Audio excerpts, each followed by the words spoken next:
amazing Australians and the story of their lives. You're tuned to Lots to Chat About with Rosemary Peterswald. Hello and welcome, listeners. My guest today is Matilda Brown from the Good Farm Shop, which is a ready meals company with a difference.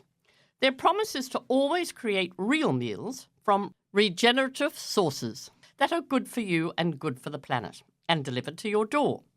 They have also produced a wonderful cookbook, that's Matilda and her husband, which invites you to step inside the Gooding Brown kitchen with Scott and Matilda for a taste of their simple, nourishing and flavour-packed recipes. They share their loved ones with growing Good Farm community. Each dish reflects a mindful approach to sourcing food and a reverence for an ingredient's origin, the land it was grown on, and in the case of meat, the life the animal lived. These are meals built around protein, whether meat or plant-based, and free from gluten and processed ingredients. It is a sustaining food that is good for you and the planet, and I can vouch for that because I ordered some the other day and they were absolutely delicious. Good morning, Matilda, and welcome to our show. Good morning, Rosemary. Thank you very much, and thank you for that wonderful introduction. Oh, well, it's just wonderful to have you on our show. So tell us, how did you and Scott get into this? I mean, after all, I believe you are an actress, a director, and a writer by profession, and it's certainly a different direction to take. Very different direction to take, yes. I have always very much loved food, though. So even though it was a big pivot in my professional career, it makes a lot of sense that I ended up in food. But it started really because we've always had a family farm on the mid-north coast of New South Wales. And that farm has always been sort of a leisure farm, somewhere we would go to on the school holidays and, you know, weekends. And Mum and Dad bought it back when they were filming The Umbrella Woman. Oh, and right. They fell in love with the area. Yeah. So that's in the Nambucca Valley. Correct. Yes. So we've had that for 40 years, but about 5 years ago, Mum started to hear about this word regenerative farming. And she got really interested in what it was. So basically, for those who don't know, there are sort of kind of two different systems of farming. Right. One is conventional and industrial, and that uses quite a lot of chemicals in order to grow our food. The other is a regenerative system, which really focuses on soil health. When soil is healthy, you don't need chemicals to grow produce. Nature takes care of that. And when soil is healthy, it sequesters carbon. So it's the best kind of farming we can be doing for the environment and the best kind of farming we can be doing for the animals and our health. So Mum got really into that. And because of that, we all started to learn about it. And once we'd learnt about it, we really wanted to be part of the movement. I'm saying we, my husband, Scott and I. Scott and I, he was on MKR, My Kitchen Rules, many years ago. Yeah.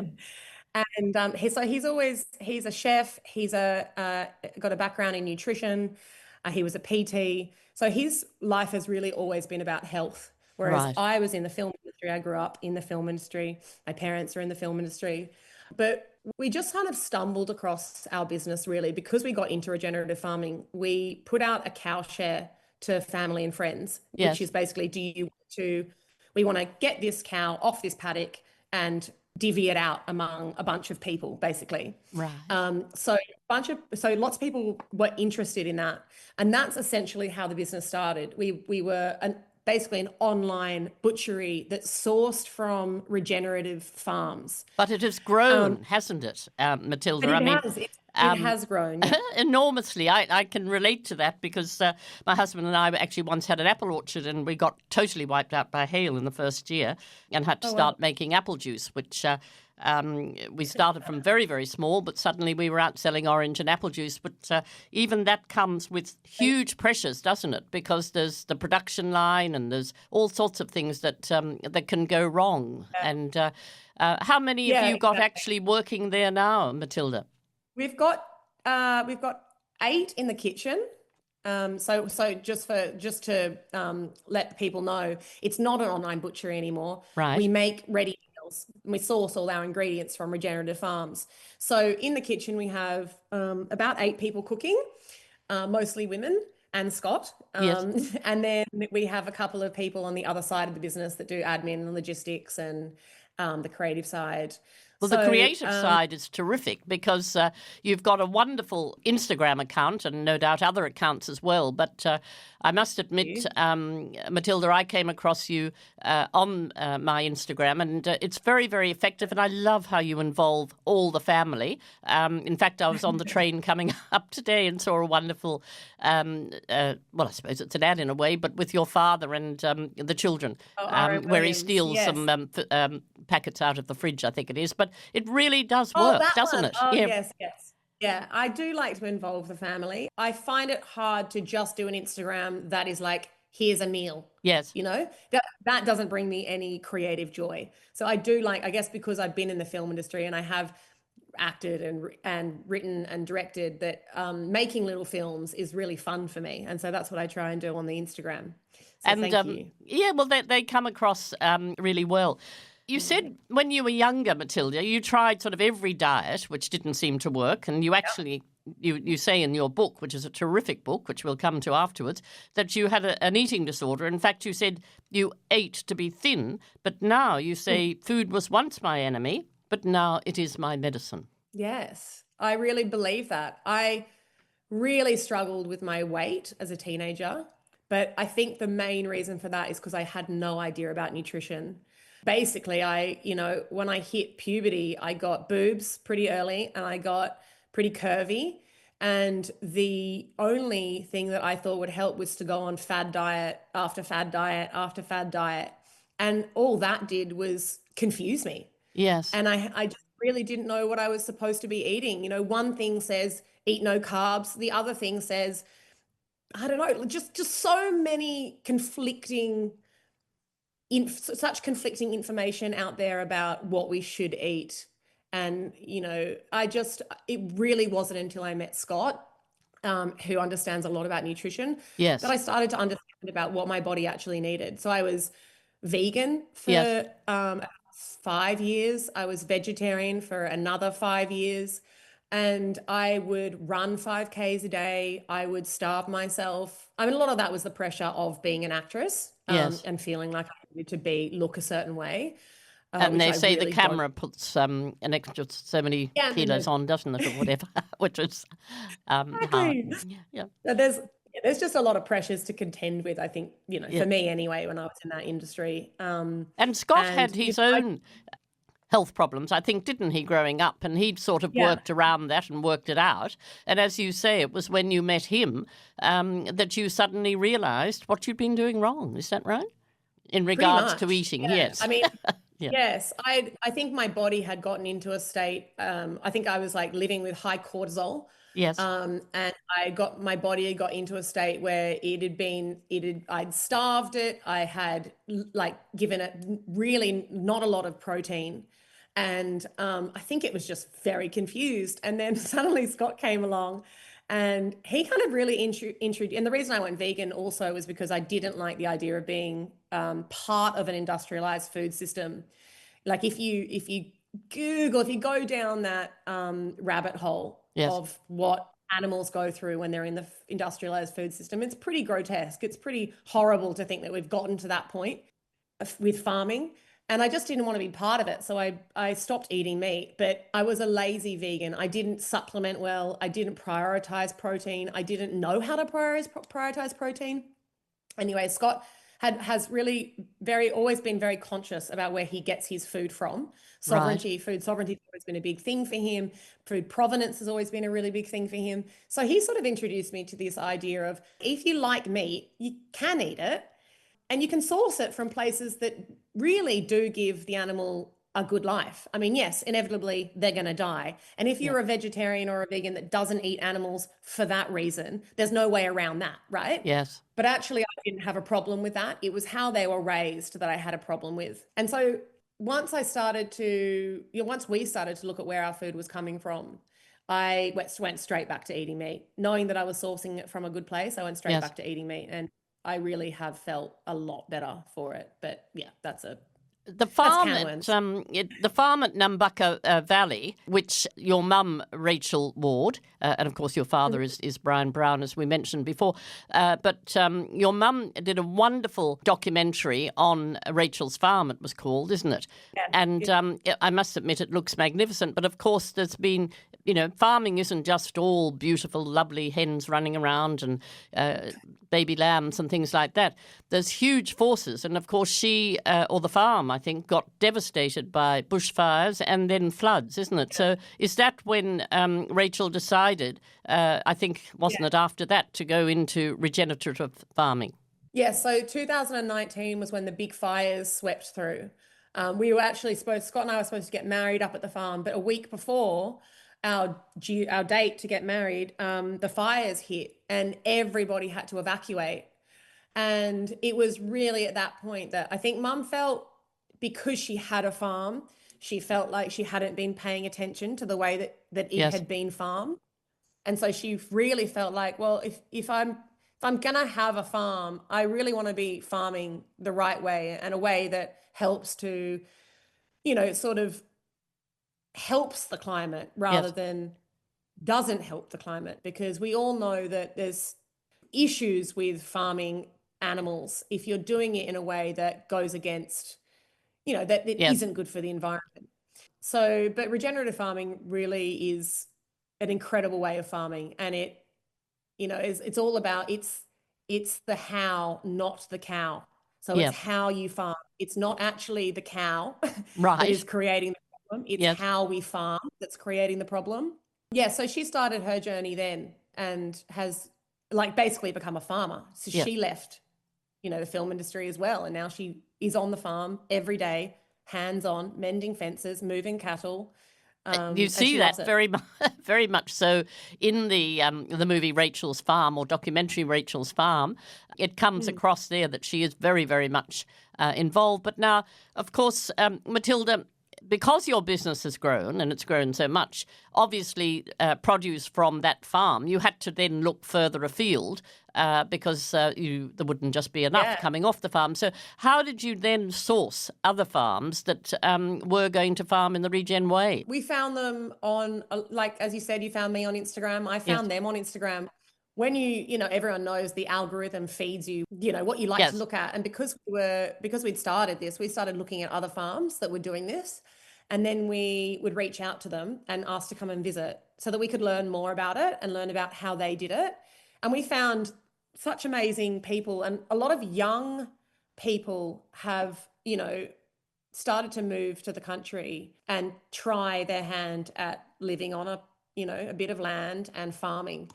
And one of the guys that we found is Luke Winder, and he has a farm called Tathra Place, and it's in Taralga. Taralga, yep. Near where the caves are, yeah.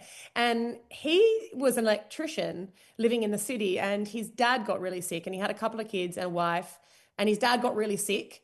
I'm not exactly sure what his dad got sick with, but he got really sick, and it was kind of a turning point for Luke. He sort of thought, gosh, I'm sort of living a life that's probably going to lead me down the same road as my dad, and he wanted to make a change. And so he came across Joel Salatin, who is a big regenerative agriculture leader. All right. And he started to learn through him, and he got really into it, and they moved to the country, and now he farms everything. He farms cattle, he farms chickens, ducks, quail, lamb.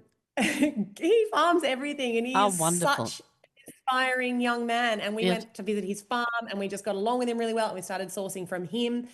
And then we met other farmers. Yeah, so we've just found people.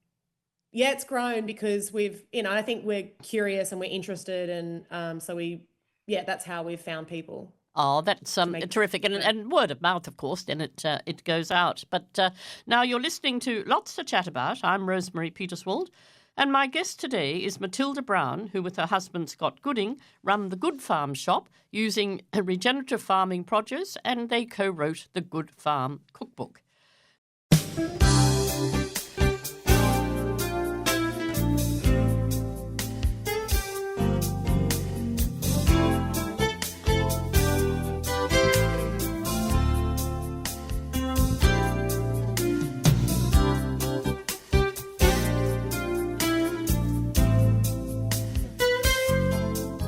Matilda, in your book, you've included some magnificent photos of the farm, and it's actually a beautiful book. And, I can highly recommend it to anybody who would like to source some fabulous recipes that are that are in there. Lovely photos and whatever.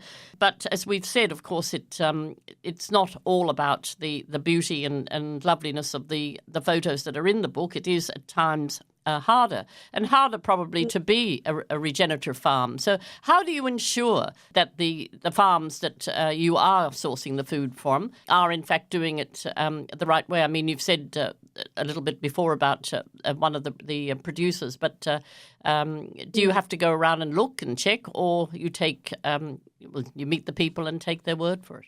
I think a lot of it comes in, like instinct comes into it a lot. You can't tell someone. I mean, I'm not a farmer, so I can't go onto someone's farm and say, "How are you doing this? Show me your shed." Exactly. I think you have to. It's like how you trust anyone in life. You have to meet them. You have to spend time with them. You understand what's valuable to them, what they value, what means something to them in life.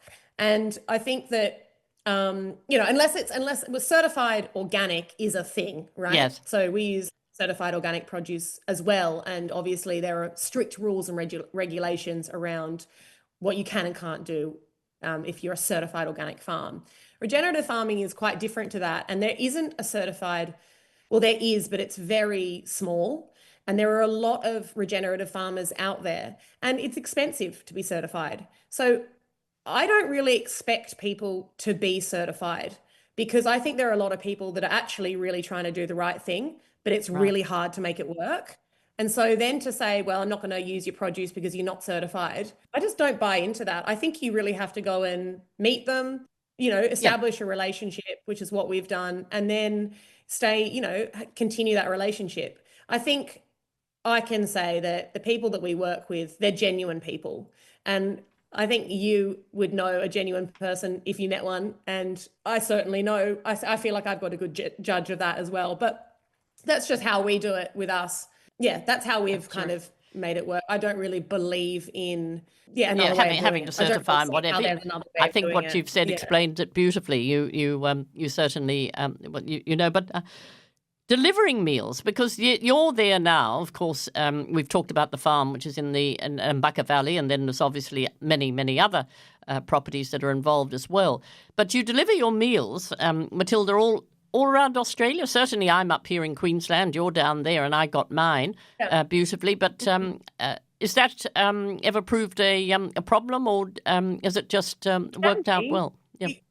Yeah, we don't deliver to WA. That's too far for us. And we don't deliver to far North Queensland. There are a lot of postcodes we do deliver to in Queensland, but not very far. And that's simply because it's frozen food. And in summer, we just don't want anything to, we don't want our frozen food to turn up to someone's house not frozen. Exactly. So we've sort of learnt the hard way where we can go and where we can't. And we do deliver to a lot of postcodes across Australia. To Tasmania? We do. Yeah, we do deliver to Tassie. Yeah. Terrific. Because this show goes all around Australia, of course, and I lived there for 35, 40 years. So I would like to think that it's going down to Tasmania as well. But they've got some great Tassie customers for sure. Oh, that's terrific. Now, how did you choose the recipe for your book? Because it really is it's a lovely book, and there's some great recipes. Some of your recipes, some of a couple of your mothers and fathers, and Scott's, of course. So they're all recipes that no doubt you cook in the Good Farm shop, but some of your just favourite family recipes. Yeah, I mean, I really have to credit Scott for that cookbook. I am not the cook in the household. He is just way better than me. So he really comes up with, I'd say like 90% of the recipes, and he's actually written 9 cookbooks. Oh, yes. So it's quite a lot. It's quite hard these days to come up with recipes that you haven't done before when you've done that many cookbooks. But he basically just comes up with them. It's a discipline thing. You've got to write a cookbook, so you've got to come up with recipes. And obviously you take, inspiration from some that you may have done in other cookbooks, and you take inspiration from ones that are on high rotation in the house or ones that we do in the Good Farm shop. And then you've got to come up with a lot. So it's, okay, I've got an idea for this. I need to test it. But it took about a year to write the book. So Right. he had some time up his sleeve. And is that available? I know it's available through your sites and what. Is it available in bookshops as well? Yeah, it is Yeah. actually. You can get it at most bookstores across Australia. Dymocks, all the big ones, online, Big W, I think or Kmart. I saw in Kmart once. I Yes. don't know if it's still there. But it's available in lots of places. Well, I do highly recommend it to our listeners to see if you can get a copy of it. Now, Matilda, in that book, there's a little bit about each of you there and the family members who wrote a bit. But in your bit, you said hope, inspiration, enthusiasm are the words that light you up. So tell us more about that. I think that the world we live in can sometimes be overwhelmed. I mean, I certainly was overwhelmed by the idea of climate change. Coming and going, Yes. that word was pretty, it comes and goes, but I think it can be an overwhelming thing to get your head in. And I mean, a big part of the Good Farm Shop is about doing right by the environment. We don't use any plastic. We just try to tick as many boxes as we can when it comes to that. And I don't ever want people to feel despair or, to feel overwhelmed. I would rather, be inspire, like I don't know how to say it. I guess I want to be hopeful. I want people to feel hopeful rather than scared or in despair about things. I want to bring joy. I don't want to, especially with marketing these days, I feel like you can take the angle of, you should be Yes. doing this because it's the right thing. And if you don't do it, then you're contributing to, I think that's a horrible way to go about it. So I'd rather just that the Good Farm Shop was those things, like hopeful, encouraging, inspiring, and something nice to be a part of. Absolutely. If that makes Do you spend much time, you yourself and Scott and the family, do you spend much time up at the farm now that the business has taken off so well? Well, Scott less than us because he is in the kitchen still Yep. most of the week. So it's harder for him to take, a chunk off and come up to the farm. But the kids and I do. We've started to spend more time there recently because my kids are 4 and 6. Yes. So when we were, I mean, it's a 6-hour drive to the farm, but when you've got small kids, that turns into a 10-hour drive. And am I there yet? Are we there yet? Yeah, all of that. Yeah, exactly. And I got a bit of trauma from that after a few of those trips. So I found it hard to get to the farm for a good couple of years there, but they're pretty good now. So yeah, we do spend quite a lot of time at the farm, and they love it. It's They a very old absolutely love house. I think is it a very old house? Was it one of the original farms in the Nambucca Oh Valley? yeah. No, it hasn't. It's still got everything in it. Yes. I keep saying to mum and dad, why don't you do a little upgrade here? But no, it's got the original kitchen. It's got everything about it is just an old cottage, and it's very charming and lovely. It looks absolutely, it looks like a children's haven. And as you said, it's been in the family for so many years that you more or less grew up there, I suppose. Pretty much. I mean, we would go every long weekend, every holiday. We would go straight to the farm and spend all of our Yep. time there.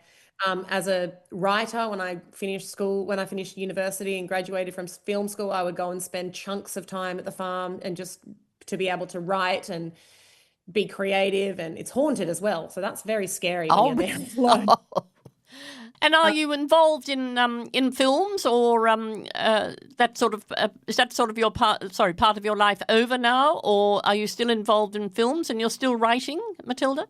Not really. I really took a step away from the film industry. I felt, for me, I loved it. I loved it for so many years, and I loved the creative part of it. And I love working. So I threw everything at the industry, and Yes. I gave it a good 15 years of my life. And I just found that, you know, you got to get so lucky to actually have a decent income and life from Yeah. that industry. It's like the 1% can really make that industry work. And the rest of us, have really just struggle Mm. along. So I just got over it. I just Yeah. feel like I poured everything of myself into it and I didn't get back what I was giving. And I kind of think of it like that Mm. boyfriend that you try and try and try, but they just push you away and push you away. And eventually you have to go, do you know what? You're not good for me. So this has to end.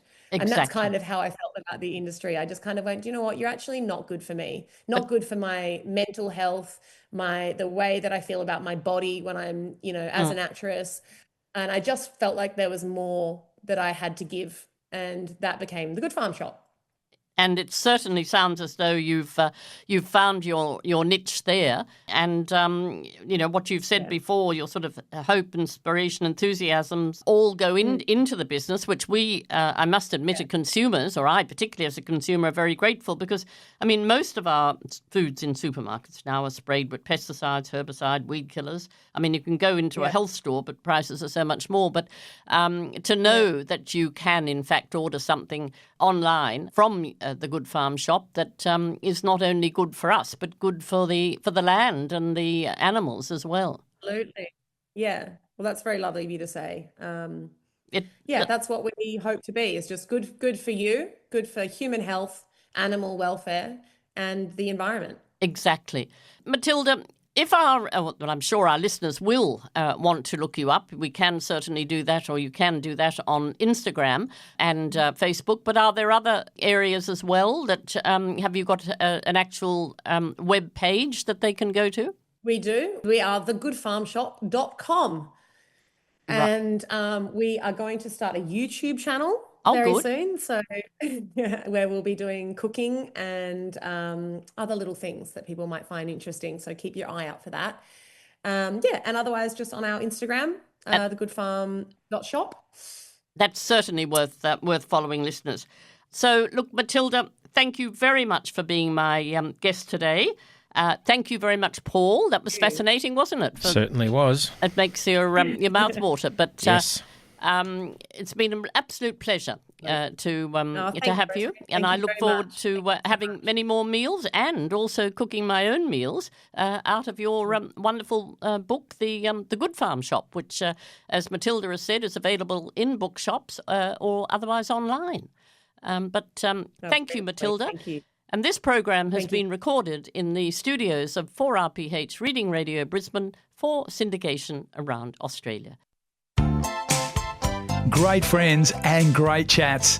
That was another Lots to Chat About with Rosemary Peterswald. Stay tuned next week for another amazing chat.